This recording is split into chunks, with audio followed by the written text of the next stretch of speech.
नमस्कार मित्रांनो, आज आपण जाणून घेणार आहोत मातीची वहन क्षमता म्हणजेच सॉइल बेरिंग कॅपॅसिटी. कोणत्याही इमारतीचा पाया मजबूत असावा लागतो आणि त्यासाठी माती किती भार सहन करू शकते हे समजणे अत्यंत महत्त्वाचे आहे. मातीची वहन क्षमता म्हणजे जमिनीची क्षमता एखाद्या संरचनेचा भार सुरक्षितपणे सहन करण्याची. जर मातीची क्षमता कमी असेल तर इमारतीला भेगा पडू शकतात किंवा ती कोसळू शकते. उदाहरण, जर मातीची क्षमता 200 असेल तर त्या जमिनीवर प्रति चौरस मीटर 200 किलो न्यूटन इतका भार सुरक्षितपणे देता येतो. सॉइल बेरिंग कॅपॅसिटी का आवश्यक आहे?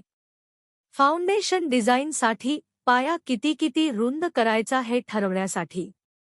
सुरक्षितता, इमारती दीर्घकाळ टिकण्यासाठी.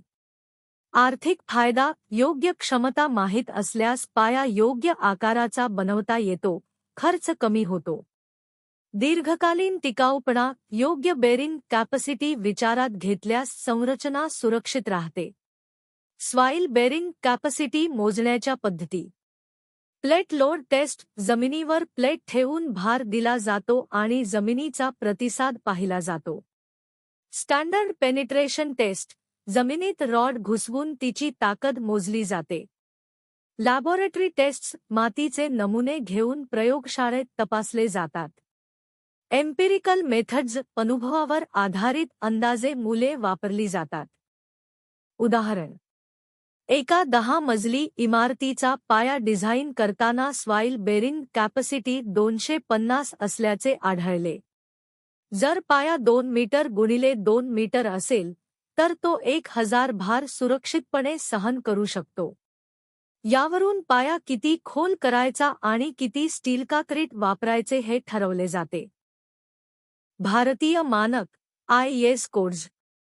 IS 6403 1981 determination of bearing capacity of shallow foundations.